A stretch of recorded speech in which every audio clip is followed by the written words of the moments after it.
I haven't paid payroll taxes in a while. What should I do? That's the question that is the topic of today's video. Hi, my name is Darren Mesh, and I'm a tax attorney with a national tax problem resolution practice based in Tampa, Florida. During my 15 years of practice, there are certain questions that are asked again and again, and so I thought I'd take this opportunity to make these videos to answer some of those questions in this video format. Now, there's over 20 videos altogether, and if you'd like to have access to the other 19 videos, please visit our website at getirshelpvideos.com. Now, what do you do if you haven't paid payroll taxes in a while? Well, it kind of depends whether or not you have a revenue officer involved in the case or not. But we're going to just go ahead and assume that no one from the IRS at this point has contacted you regarding your payroll taxes. Now, you see, it's partly the IRS's fault that these payroll tax problems can get so big. You see, very often it can take a year, 2, 3, or even 4 years before the IRS notices that you're not filing your Form 941s and you're not paying your payroll taxes on time. And so it can spiral out of control very quickly. But I would say my number one piece of advice for people that are having or experiencing payroll tax problem difficulties would be you need to get current immediately. What does that mean? Well, it means that you need to go ahead and start making your regular tax deposits on time.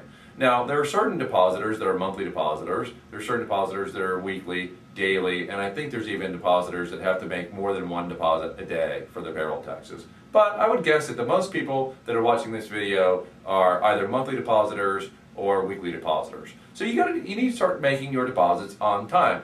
You see, I talk to lots of small business owners, and they say, "Well, you don't understand, Darren. I can't pay my payroll taxes because I can't hardly make payroll as it is, or I can't pay the expenses as it is." Well, I know this is harsh, and I know you don't really want to hear this, but if you can't pay your payroll taxes, then you can't afford to stay in business. So what can you do? Well, you can cut staff, you can cut employees, or you can cut some other area of your business. But if you continue not paying or failing to pay your payroll taxes, bad things are going to happen to you. I promise you that. It's not me that's going to do it, but the IRS is going to come down on you like a ton of bricks. I need to explain a rather complex principle, and I don't know if I have time in this video, but here's a try, okay? I want you to imagine a circle, a pie, or a pizza.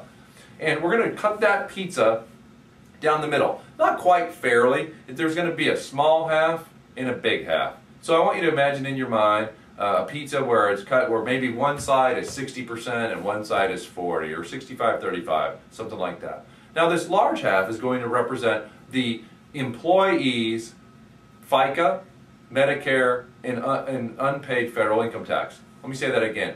The employee, as you know, in a corporate setting, pays half of the FICA, so that's the Social Security, half of the Medicare, and all of the federal income tax. Now on the smaller half, that is actually the employee's matching portion. So that's half of the FICA, half of the Medicare, and all of the unemployment tax. Now this larger half, remember that goes back to the employee's share, that is actually called the trust fund portion of the tax. Why is it called that? Well, it's called the trust fund portion because that's what the employer holds in trust for the U.S. government and for the employee to a limited extent. So they hold that money in trust in theory, and then they turn it over in the form of their normal deposits for the benefit of the government and the employee. Well, when you fail to do that, what you've done is you've violated that trust. Now you have a trust fund problem, all right? So if your business were to go under, for example, or if the business just fails to pay and the IRS catches up with you, the IRS is going to go ahead and assess that trust fund amount, so that's 60, 65%, something like that. It's hard to define exactly because it varies in every case, but that trust fund amount they're going to assess against responsible individuals. Who does that mean? Well, that means the people at the top, the people who make the decisions to hire or fire, the people who decide to pay vendors instead of the IRS, the people who sign checks, the people that sign 941s, the people on the bank signature cards. There's a whole laundry list of criteria, but it basically means you if you're a single person, corporation or a limited liability company. So they're coming after you. So it's something very important to know. You need to get current with your taxes. If you can't get current with your payroll taxes, this problem will spiral out of control and it will never, ever end. It just spells disaster if you don't get current.